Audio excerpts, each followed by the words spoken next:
Hey guys, we're here with Anat Galle, Yes. And we have Arona Maskil, which, if you don't know, in Hebrew, Maskil means educated. And she's super educated, and she and Anat are going to educate us about multicultural agility online. And I'm super interested about this session.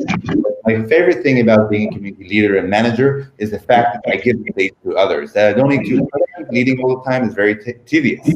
So I'm gonna let Anat and I wanna lead, and I'm gonna hide myself, and you guys can slowly join.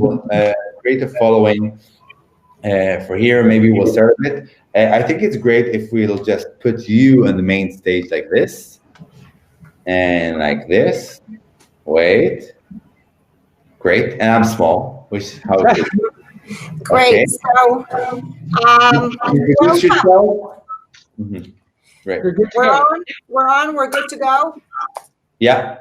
Great. So, thank you for choosing to take part in our session on how to cultivate cultural agility in online teams. We're especially grateful that you actually came at your lunch hour and decided that this was more important than eating lunch. So kudos to you. In the next 90 minutes, we will work together. Yes, you guys, this is interactive, no food plus work, and focus on how to build, improve, manage global online communities. So I'm going to start sharing our screen for now. One moment. Can I see it? Can you see it? Not yet. Not yet? Mm-hmm. Okay. Don't worry, I'm here. I'm just behind stage. Yeah, but it's on my desktop, but for some reason, it doesn't let me. Are you sure you share the right window? There's only one place to share here, isn't there? Application window, but it doesn't do anything. Okay. The powers of technology. Hold on a second. Let me see. Maybe you should. If it doesn't work, maybe for a second, just do a refresh of the page. You're on a home page, right? I think so, yeah. Yeah, do the refresh one on the left side. Yeah, it's not doing it. Hold on.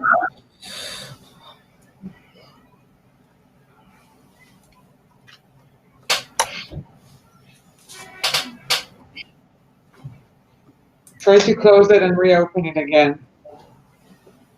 The presentation. Okay, now she's gone. Don't worry, it's a second. Okay. Okay, let's see. Okay, we're back now. Try to. Just let me open the application window. Okay. Mike? Yeah, you need me to do what? Well, it doesn't let me open the application window. What, the share screen one?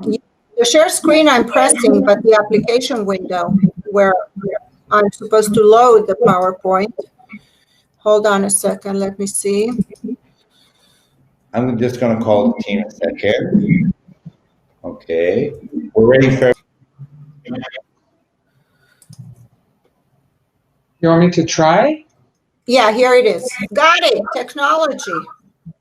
Okay, but you don't see it. Can you see it? Yes, now it is. Yes. Perfect. Yes. So here we are. So we're going to introduce ourselves, and then we want to hear from you guys too. So I'm Arona Maskil.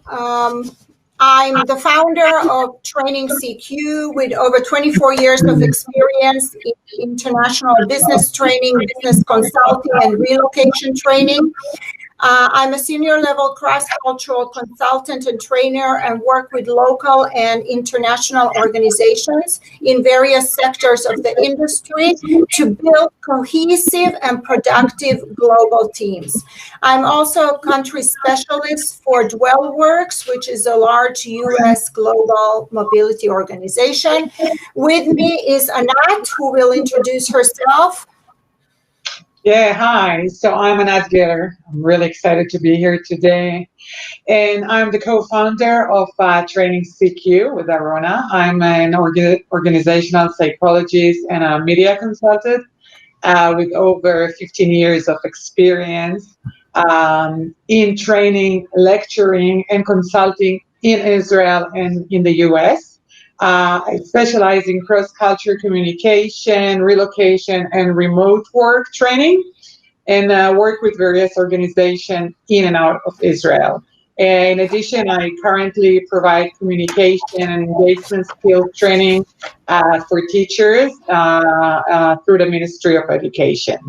And we are really happy to be here. Great. So we want to hear from you guys. Can you just write in the chat box really fast your name and where you work and where you're from? Basically, we want to see how global of an audience do we have here. In order for us to see it, I need to stop sharing, right? No, I think you can see the chat. Just I can't, but maybe you can. Do you see the chat, Anat? No, not yet. I don't see anything from now. Wait.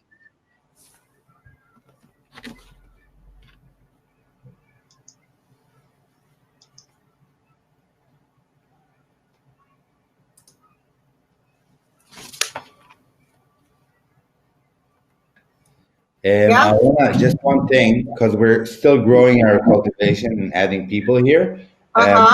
I think, instead of doing roundtables and breakouts, I think we'll keep the section here. And if we grow over a certain amount, we'll do the breakout. But right now, I think all the workshops masterclass should stay within the borders here, okay? So how are they going to do group work? But the question is, how many people do we have in a group? If we have here, just the amount, because we have so many people on the platform, but it's hard to bring them in. So right now, if we have less than 15 people, we should do group work within. Okay. Okay. So how many people do we have here right now, Mike? Right now, 7. 7. Okay. Okay. All right. And where are they from? Can you tell us, Mike? We have the CEO deputy of the Export College of the Export Institute, which I think is a very interesting customer for you guys. And for some reason, because maybe the technical people are dropping off, but we need to cultivate them. So we'll try to maybe. I think I wanna. Let's see who else is coming. Let's see what's happening in the channel. And many went to also. We have Tanja. Great. So we're bringing a few more people and join us at Tanja. Okay.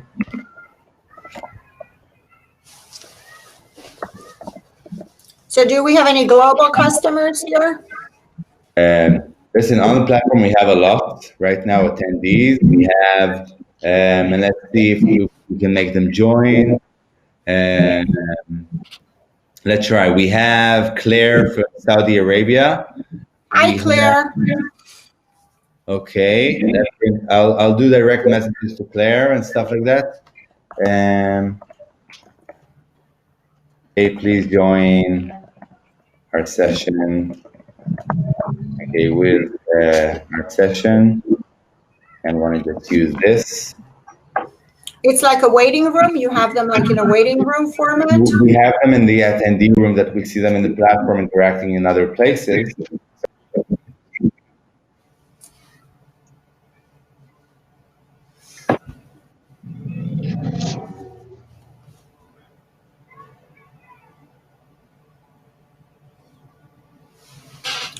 So should we move on, Mike?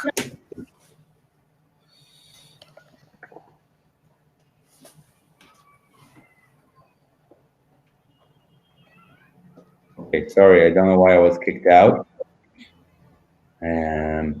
So we're bringing a few more people here. We're joined. Again, Daphna, stay with us. We're going to add a few more people from countries around the world. And let's see what we did. Okay, great. And it's a problem because also I started a bit late. It was my fault. And people can't join until we have a live session.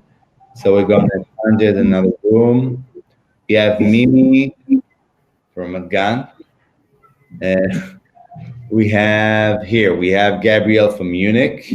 Let's try to bring Gabriel. I lost Gabriel. We have Maria from Portugal. Wonderful. Hey, Maria. She's from the university, from the technology transfer team. And she was here on an amazing tour in Israel. She did one of our workshops. That's you. Hey, Maria. Please join.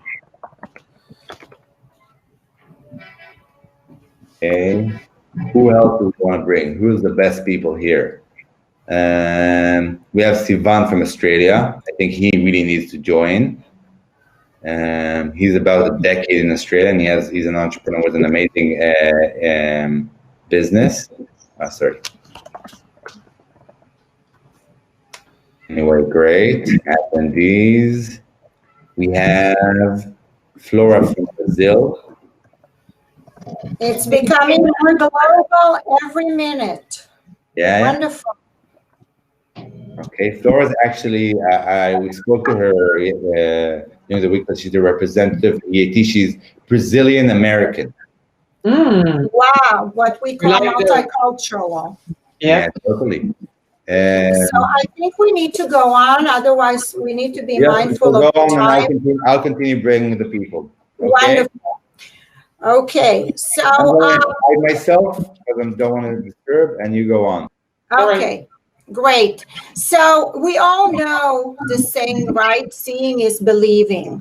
But do we believe what we see, or do we see what we believe? So Anat's and my glasses, Anat's wearing hers, mine are here, are made in Israel, right? So we see the world according to the values we were raised on. Our lenses frame how we judge, interpret other people's behavior, our beliefs of what is right and wrong, what we believe is the norm, how people should behave. But here's a question for you. Is what Anat and I see the universal truth? Rumi, a famous Islamic poet, said the truth, and I quote, "The truth is a mirror falling from the hand of God and broken. Everyone picks up a fragment and says that the whole truth is there." So the interpretation of that quote is that what Anat and I see is obviously not the universal truth, but it is shaped by our culture and identity. So in order to understand how other cultures see the world, what they think is right and wrong, how they behave in various business interactions, requires us to look at your culture, Brazil, America, Portugal, and everybody else who's here through your lenses. And for all of us to be less subjective and more objective. And that, our participants, is the first step towards cultural agility. Arona, can you put the PowerPoint on? We can see it. You don't have the PowerPoint? No, we don't. I see it. I have the whole thing. Wow. Okay. I want them to see it as well. Okay. You see it? No. You don't see it? Yeah, now it's coming up. Okay. All right. So. Okay. So we'd like to talk a little bit about creating one team community culture. So we all agree that it is important to have one team community culture. And so in order to be able to achieve it, we first need to identify and understand the different challenges that we all face on a daily basis. So what we want you to do now, since I think we are only, I can't see exactly the number, but the plan was that you guys go to the lounge and break into groups, roundtables, talk about what are the main challenges in online community, explore your common challenges. And we wanted to narrow, that you guys will narrow it down to 3 challenges agreeable to all of you. We have a tool, a really cool tool. I'll try to put it. Can I share it too? Yeah. See? You can always try, but by the way, Arona, you have a lot of echo. I don't know why, because you have 2 screens maybe, or 2 something. No, I have 1 screen. That's all. Okay. Can you see now the tri-sider? Okay. Can you see the tri-sider on the? No, we can't see it. We can't see it. Right. Okay. Yet? Do you see it now?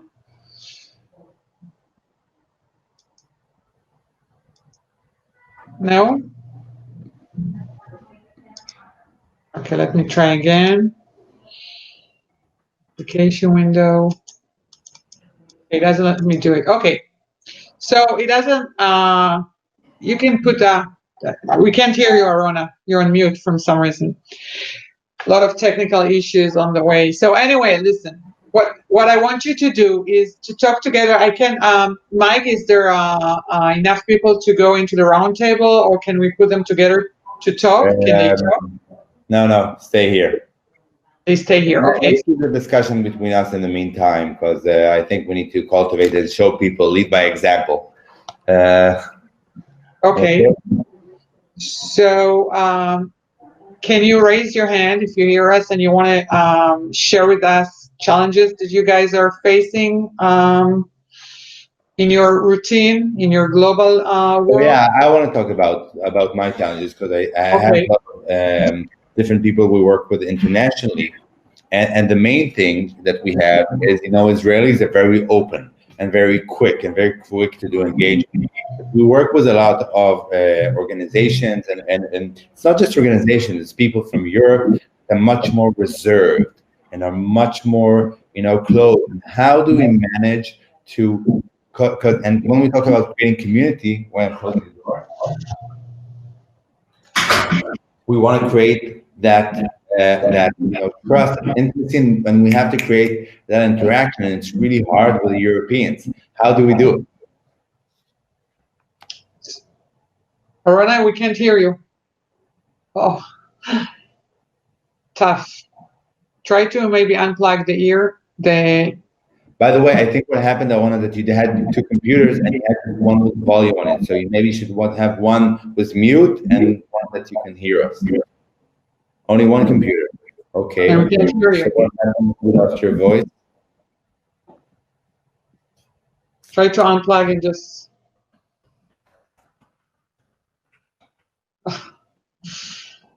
Tough.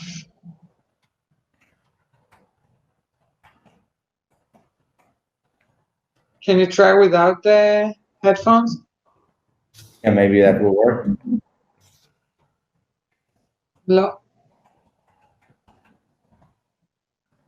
This is weird. Arona, we can't hear you at all. Maybe it's the Bluetooth that is on? Is it in the area where you are? Yeah. It just Nothing. works. I'll give you the best advice. It always works. Refresh. Something before. It worked before with the presentation. What can I say? It worked almost always. Just you and me, Anat. Let's talk about that one. That's fine. She will be back. I'm joking. So, would you tell me? I'm sending direct messages to the global attendees. Let's see, who else do we have? Okay. Am I back? Okay. We're back. You're back. Technology. Okay. So, Mike, summarize your challenge into a sentence. My talent. Wow. Your challenge. No, your challenge. The one that you just described. Okay. To make people more engaged in many ways. Yeah. More open. I don't know what comes first. If I want to create trust with them, or more open, or more engaged before. Okay. So trust and engagement. I'm writing it down here. Okay. Perfect. Can somebody else share one of their challenges in being on a global community, online community, or managing an online community? Yeah, let's see who we have here in the panel. Maybe Michael wants to ask. I see we have Michael here.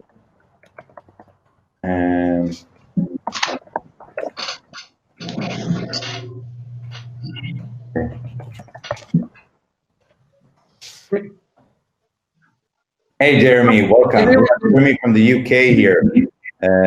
Is Jeremy still here in session?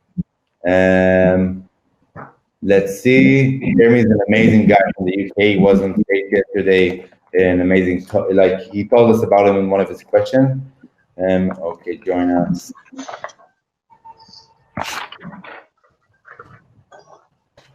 Okay, so why don't we kind of talk about the challenges that we have in our PowerPoint, since we're not doing lounge or breakout rooms, and we'll basically talk about some best practices and tools that we can give, and we'll talk about trust and communication as they differ across cultures. So I'm going to put the put the slides on. Put the slides back. Okay. Slide mode. All right. So what we want to talk to you about, and this is a really, really powerful tool to use.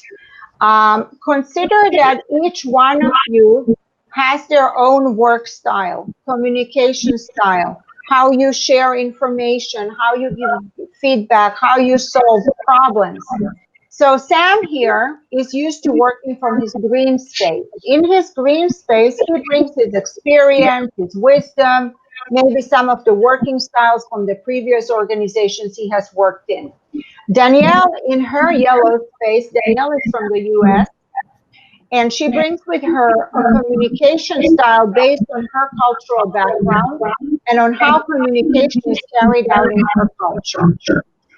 So her communication style will be direct, linear, not much left for nonverbal communication. Wait, I want to, Anat, maybe you have some kind of echo. Can you put yourself on mute when Arona is speaking? I want to try something. Sure. Okay. Can you continue? Yeah. And Danielle, coming from an American style of very direct linear communication style, will expect very clear yes and no answers. And that's how she understands communication. And she feels uncomfortable with ambiguous answers. Raj, on the other hand, has already managed several communities, and he brings with him the norms of those communities that he was a part of. In his community, there is an understanding on how teams are empowered, how brainstorming is conducted, how decisions are implemented. In addition, Raj comes from an Indian culture whereby his communication is very circular, indirect. Emphasis is on reading between the lines, and a yes is not always an American yes. So what we want you to do to create in your communities is a collaboration space. We call it the purple space. This space has some of the characteristics of your own spaces, but it's a space where you will negotiate what goes in here. So the purple space is designed to allow you to build like a shared identity for your virtual collaboration. And by building from diversity that you each represent and not by standardizing it. And the idea is to foster different approaches to working together. So think of the purple space as a glocal, construct, a marriage of multiple identities to create a global one. In online and virtual teams, by definition, these kinds of teams need more detailed team agreements than on-site teams.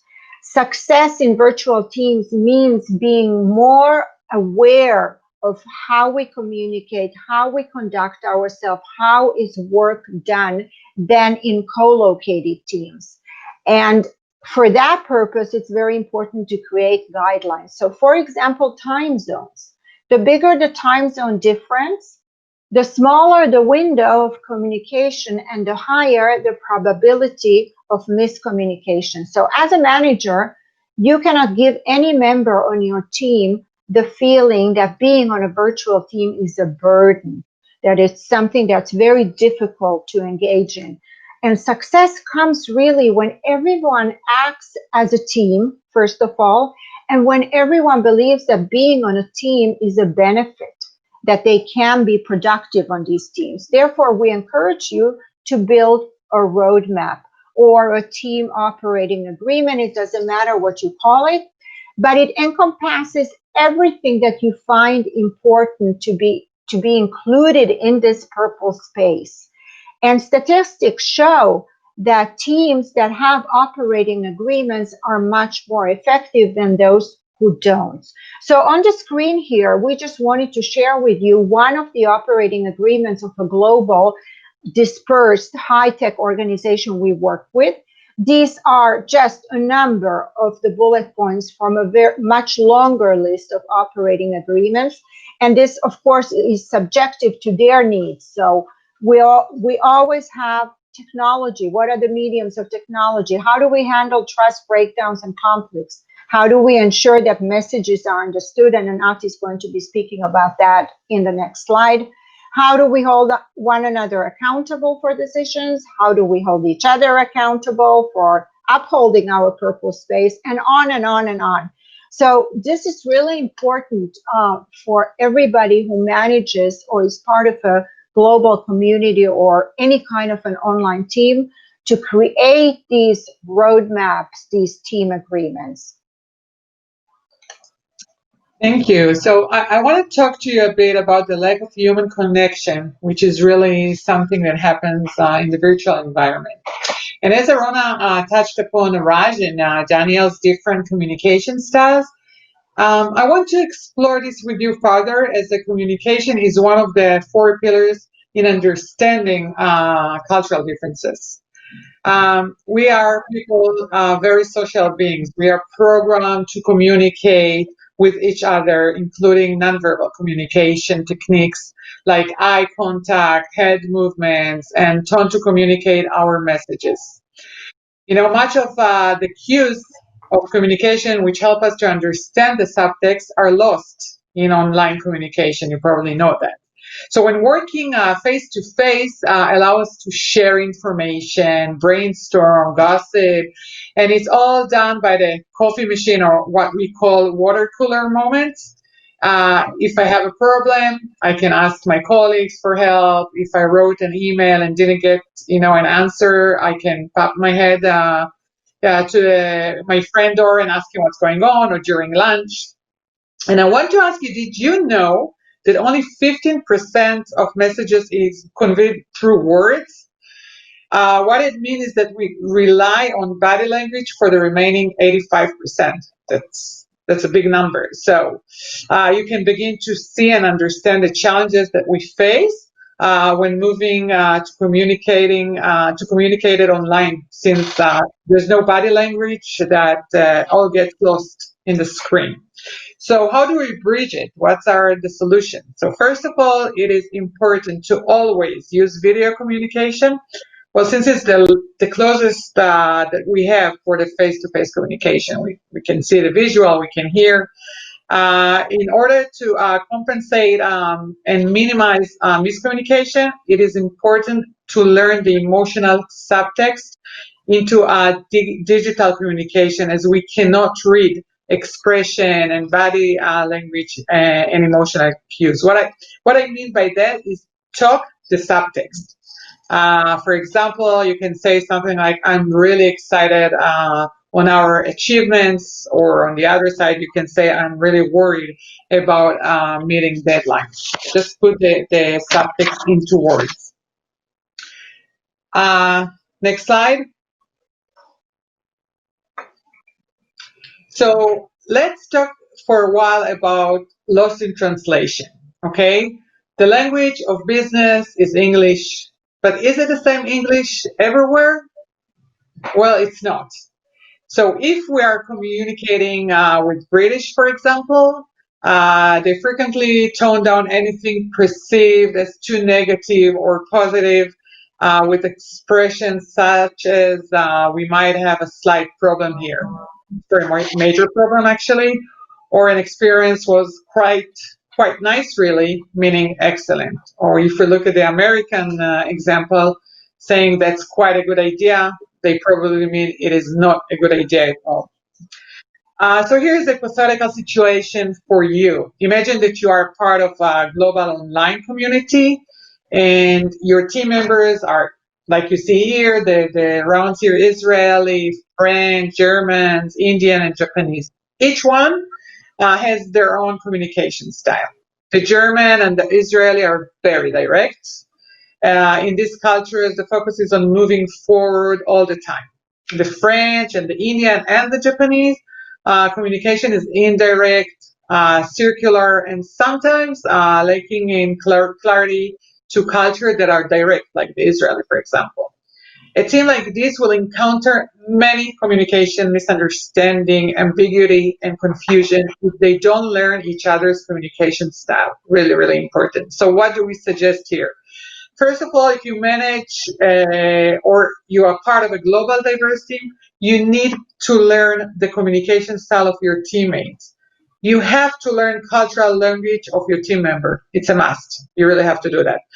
Another thing is, in order to minimize misunderstanding in the virtual meetings, establish codes for communication that enables clear understanding for each side. For example, if you establish a communication pattern whereby after you explain something, you will ask, can you please repeat it back for me, so to ensure that we are all on the same page. Then you will understand if you guys are all on the same page. Another solution that we suggest is to make sure that everything is clear to everyone. Do not hesitate to rephrase and ask again and again. It might require more than one time to get everyone on the same page, but believe me, it's worth it. The last but not least solution we suggest here is to understand that there is no such a thing as over communication when dealing with online teams. As a leader, you need to communicate constantly with your team. You need to find out how they're doing. You need to ask about their well-being. You need to initiate small talks, and you can never over-communicate enough. You need to remember that communication, it's really important. Great, thank you, Anat. So the second pillar. Again, Anat, you have to put mute. Anat, great, thanks. Okay, so we call these pillars of cultural understanding, and the second, and probably one of the most important pillars, along with your communication, is the necessity to build trust. We are all part of a big global community. Most of us, or many of us, work on online teams where there are more than one culture. And as you can see from research done, 62% work on teams with 3 or more cultures. So why is trust so important? Let's talk about trust for a few minutes. Trust is the fundamental part to any successful and high-performing team. It's especially important when the team members are not co-located, meaning they don't sit in the same office. So I want to share with you an example of what Google came up with in their research in how to create high-performing teams. So Google researchers found no proof, and this is really interesting, pay attention, in their extensive data on showing that a mix of specific personality types or skills or backgrounds made any difference. So what they're actually saying is the who part, who is on the team, that part of the equation didn't seem to matter. Instead, what they did found that mattered was how the teammates interacted with one another, regardless of their background or how bright they were considered. So specifically, there were two dominant patterns that determined if the team would be a high-performing team or not. The first one is that team members felt that they had psychological safety. What this means is that they had a shared belief held by all members of the team that the team is safe to take interpersonal risks. And I will explain. The idea is that the team, whether they're global or virtual or otherwise, share kind of a sense of confidence that their counterparts will not reject, will not embarrass or punish one another for speaking their mind. Instead, team members feel included. They are comfortable being themselves, and therefore they can learn to trust one another despite having different cultural preferences. Number two, that the individuals in the team exhibited high levels of emotional intelligence, EQ. The researchers call this social sensitivity. And what it means is that the team members were skilled at intuiting how others felt based on their tone of voice, their expressions, and other nonverbal cues. So when you contemplate if there is trust in your teams, you should ask yourselves the following questions. What is the level of support that you provide your team members? Is it adequate? Do people feel that they got each other's backs? Is there a real sense of people keeping their word and keeping their promises and delivering when they say they will? Is there psychological safety? Is everyone's communication and work style respected? So these are questions you should ask yourself. And of course, if the answer is yes, that means you're a great team leader. And if you're not sure about some of them, then at least here in this slide, you have some points on what we consider important trust builders and trust destroyers, or what we call trust downers. So these are just a few of what we compiled out of many, and we'll start with to create trust. So when we talk about online communities or any kind of a virtual team interaction, we are always preoccupied with technology. We had that here. We had our little technological mishaps at the beginning of this masterclass, but we are very much preoccupied with technology. Do the team members have adequate technology? What are the mediums of communication? What are the mediums that we use for technology? But you guys, the technology is just a medium. The people are what's important. So the critical factor in a virtual teamwork is the people, not the technologies. Technologies we can buy, but we need to invest in people. Personal tone. And Anat talked about this when she talked about the coffee machine, water cooler dynamics. So as a leader, you need to have lots of EQ, but it needs to be the kind of EQ that is being felt by your team members, that your team members know that their leader is mindful also of their well-being. Consistency. We all need routines. We need to know that what we can expect as consistent behavior from our managers and from our team members. And this goes to how work is divided, mediums and styles of communication in a virtual environment. All of these are trust builders. Shared leadership responsibilities. In a virtual team, they increase the sense of belonging and empowerment. And these are also critical as trust development on these kinds of dispersed teams. Last but not least, conflict. We all deal with conflict. It's inevitable. But on a virtual team, conflict can be a real challenging issue.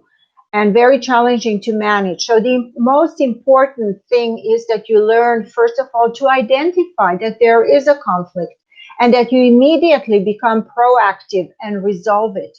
Don't let it fester below the surface, because I promise you it will accelerate.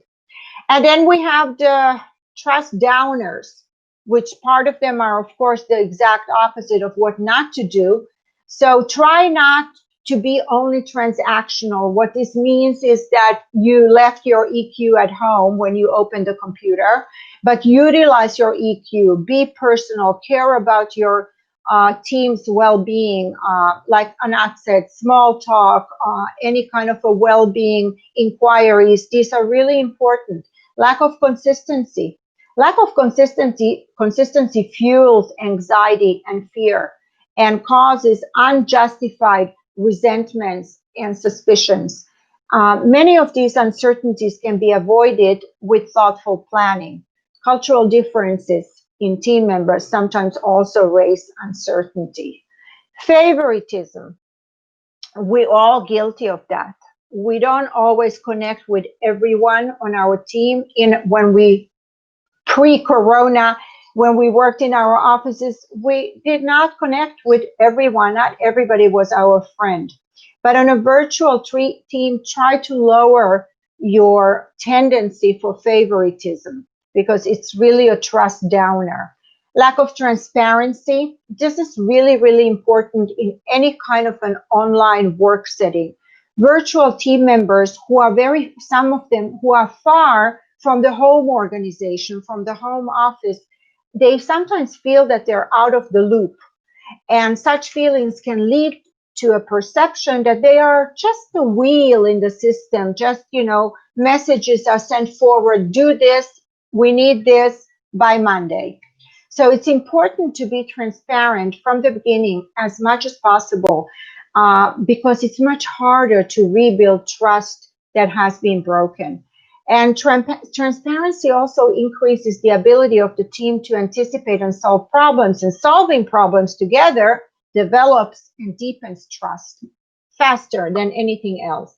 Lack of clear goals, not having clear goals, direction, priorities is also a trust downer. So here we have, this is our last slide. And what we want to leave you with is actually a compilation, a summary of everything we discussed here today. And we kind of put them in a format of best practices. So the first one is understand the cultural makeup of your team.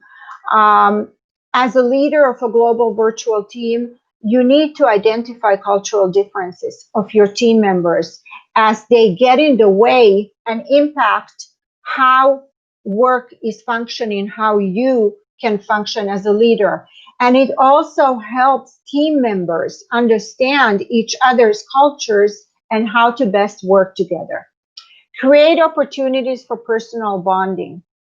Feeling connected to your team members, to your colleagues on the team is critical in any context, whether it's online or offline, but especially critical on teams of people with different cultures and different geographies.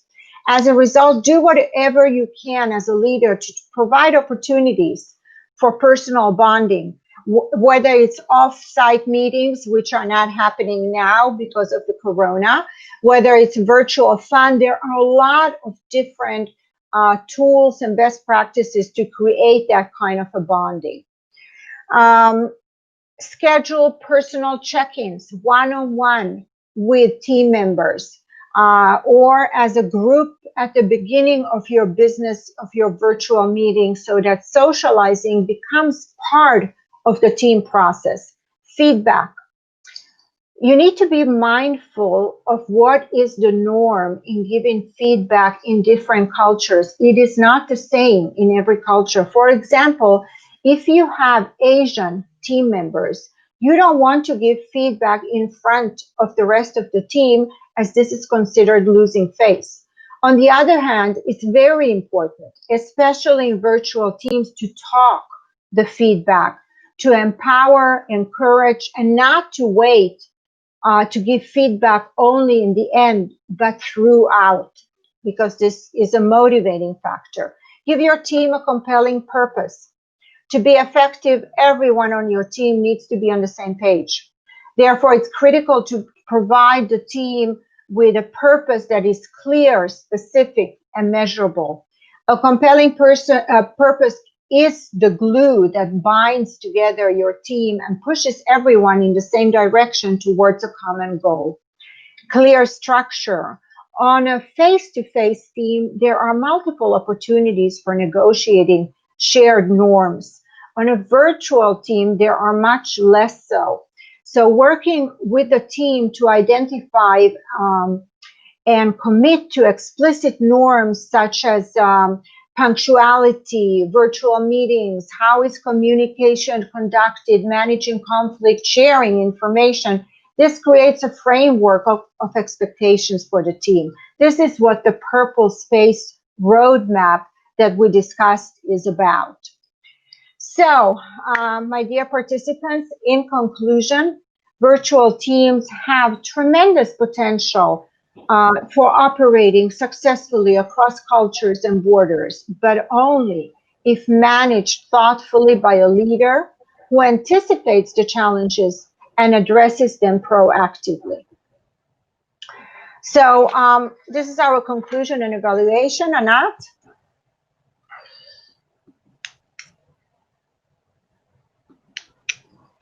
You're on mute now, Anat.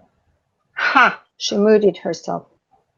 Yeah, so you don't have echo. You don't have to be really like a real power team, and when one talks, the other should mute herself. I don't know why, but you're connected also in audio.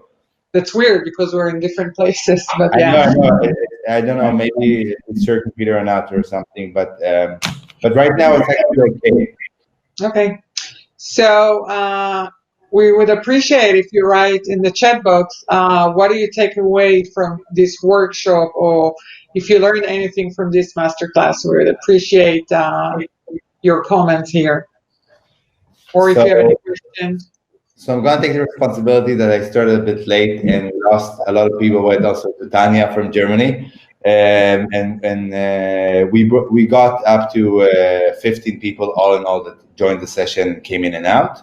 As you know, in Zoom times, being in sessions, living in sessions, it's tedious. And that's actually an amazing thing that I think it's not about culture, but it's about how do you stay on Zooms for a long time? How do you do workshops in Zooms? We need to have a masterclass, which is like a contradiction. How do you keep people staying a long time with all the attention economy? But first of all, I want to thank you so much. Such a good and informative presentation. And and that's what I love about you, because I know how much experience you have. And I want to know the examples, like when you're with somebody from Asia, you shouldn't give feedback in front of them. Here in Israel, we can shout and curse each other in front of everybody. So, and we do. Not we can, we do. But first of all, we do. Even if we can't, we do it. And if it's not okay, we do it. But that's a whole different story of re-educating the Israeli culture. Right.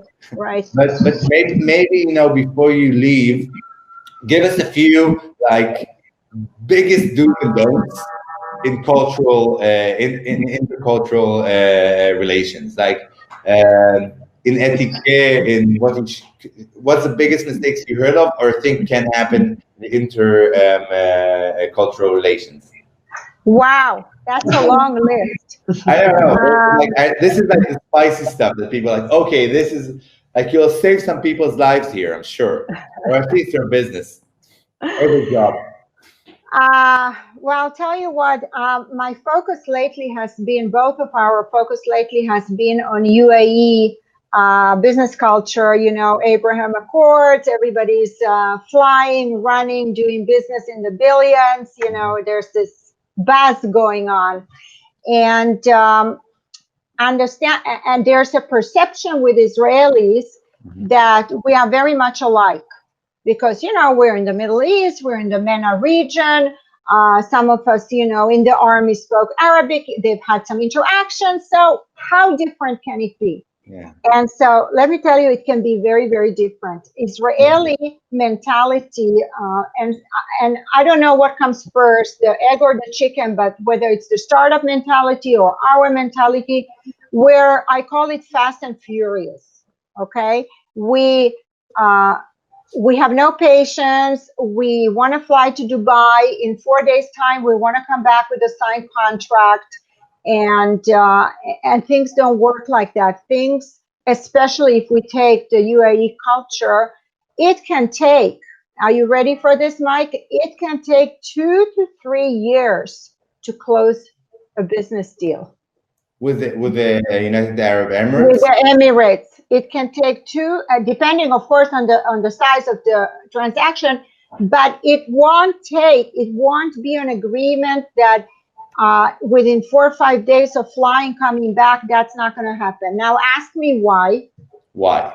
I'll ask you anyway.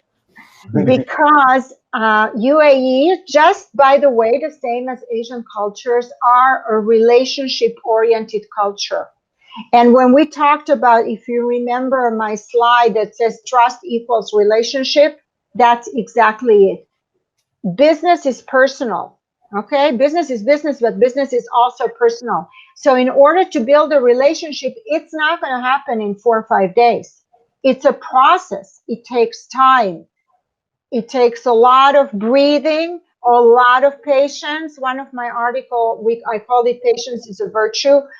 It's very, very true. It takes a long time. Their way of doing business is very different. Their way of negotiating is very different. And we, as Israelis, and Anat talked about this, we are very direct communicators. And being direct is great. It works.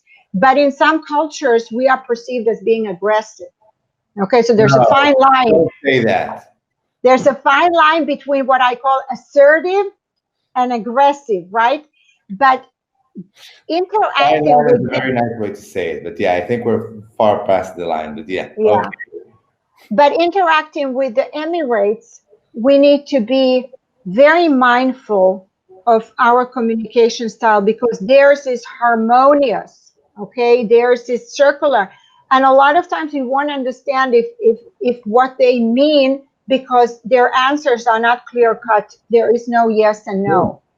So it sounds like European Mediterranean. Yes, yes. And by the way, to challenge you more, if you're going to interact with the Emirates, 80–90% of people there are not locals. Okay, so they have a great talent in recruiting talents.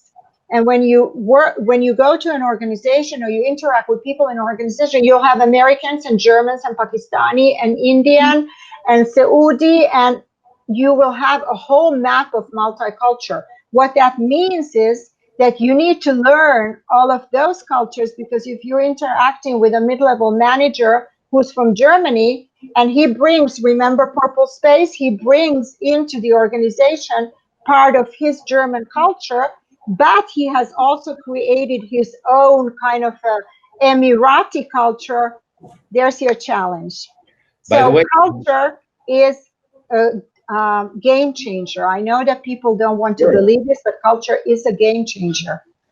So, by the way, do you have like a culture Swiss knife? Like, I'm going to talk and I have, it sounds like a joke, a Polish guy, a Saudi, around the table. Like, how do we interact? Do I need to use a Swiss knife and have a different tool for everyone? No. What you need to do is build awareness. Okay. Remember the glasses. Okay. We are very comfortable being in our own comfort zone, and we expect others to understand our comfort zone, but that's not realistic. So what I always tell Israelis, take a step back. We always like to take 3 steps forward and be in everybody's face. Take a step back, listen, learn, see how people interact, be mindful, see what the cues are. Anat was talking about nonverbal cues. In the Emiratis, it's the nonverbal cues that will give you the answer, not the verbal cues, not the verbal communication. So just being awareness, cultural agility is about being aware. You're not going to learn every single culture, not from me and not from anybody else. But once you're aware and once you have some skill sets, you will be able to navigate your behavior in real time in a situation because you already have that capability, that agility. So let's say in 2 weeks' time I have a flight to the AAU and I want to come and be prepared. Like, what kind of training do I need to do with you or with somebody else? Or because aware is only with us. There is no somebody else. There is no somebody else. We're the expert on your culture. So I'll try to be fair. So yeah, I want to get ready, and people need to get ready for this because there's no second chance for a first impression, as everybody says. Absolutely. And I want to get ready. And as you said, on the other hand, I can't learn everything. I can't learn all the cues. I can't be intuitive and sensitive to everything. So what would I do if I come and train with you in Anat and learn the tips? Like, how much would we focus on awareness? What would be like the main things we would go through? No, we would, of course, awareness is just, it's a perception. It's how we are. It's changing our mindset. But what we do first of all, our training is extremely practice oriented. Okay. There's no, you walk away with a toolbox of skill sets that you will apply to whichever cultures you're now wanting to interact with. So you would learn how your communication style differs of that of, let's say, the Emiratis, and how far are you from because you might be an Israeli, but you might have lived abroad, and you might have Israeli. What? I'm an Israeli, half Australian, half Israeli. Okay, so you already have two cultures in you, and that's the world today. The world is, we've lived elsewhere, we've relocated, we've studied maybe in the US. So we have this whole box of culture. We can't say anymore that we're just Israeli, okay? Yeah, we watch Netflix. We saw Casa de Papel. We saw like Spanish culture. We saw all the cultures on Netflix. But that doesn't mean that when you go into Argentina that you'll know how to interact business-wise. So we teach you all the business tools that you need. How are decisions made? How are they different from the way they're made in Israel? How do you negotiate, and how different is that from your style of negotiation? And your style is not Israeli style. So we do differentiate between the individual and then the national culture, because we can't say that we're all the same. We're not all the same. Some of us had more experience, some of us are more culturally agile, and others are less. So we do that. We do an assessment, and then we give you the tools, and we explain to you communication, risk-taking. We are a very comfortable, Israel is a very comfortable risk-taking culture. There's a lot of facets to what that means and how you behave when you are risk comfortable. But trying to do business in Germany, who's known, or Japan, same way, known as a risk-averse culture, you can step on somebody's toes in the first 7 minutes when you open your mouth if you don't understand what it means to be risk-averse and what do you have to do differently in order to make them feel comfortable that it's okay to take somewhat of a risk when doing business with you. It won't be the same as you would take with another Israeli, and you would have to adjust. What we talk about is flexing on your comfort zone. That's basically what it is, flexing your comfort zone. So maybe with the Turks, you would only need a little bit of flexing because maybe we're very similar, but doing business, let's say with Japanese, you would have to flex a lot out of your comfort zone. So we teach you how to flex, and we give you the toolbox by which then you interact successfully in these different cultures. Listen, Arona, I really want to have a session. I think we're going to have another session in the future. We'll have a special webinar, just you, me, and Anat. And I think the most interesting thing, because, you got so highly recommended from high executives from all of the companies, Niri Berger from IBM, and different people spoke, said that Arona is the person to go to. And Anat, we just met, but Arona is the person that I knew about. See all the time, and also giving a lot of free advice on social media. And I think when you're a good expert with a real high-level thought leader, you give your a lot of your things for free. Why? Because even though you know so much, you're always learning more. You always have new cultures and new ideas. And no matter how much of my information I give, and also I think the magic that you do, Arona, and I'm sure you do it with Anat, is that you can come, and that's why I think it's so worthwhile investing in experts like you, that you take all the different, because there's no one size fits them all. Even if it's one culture, and you have like an issue and you want to have a problem and you want to close a deal, a sale, a talent, or whatever, you need the relevant, exact, pinpointed solution or things and tips for that business trip, for that purpose. And that's what we should do. I think maybe we'll do in the future like a session that you help live and people will see how you do your magic like now. Like you focused me in 10 minutes in so many different things, and that was really amazing and great. So Arona, Anat, thank you so much for your time, and we're so lucky to have you, and thank you for agreeing to taking part of the summit. Thank you. And we'll have the video so people can reach out and they can find you in direct messages. And I would really recommend try it out. You just join a table and wait until people join you. Maybe people, just connect to the table and put it on without the video, and you'll see people will join you. That's the culture of the digital space. Right. How we draw attention. Thank you, Mike, for having us. We truly enjoyed it. And you're a great marketing tool. You want to work for us? You did a great job marketing us. Yep. You did. Yeah. Bye-bye. Bye.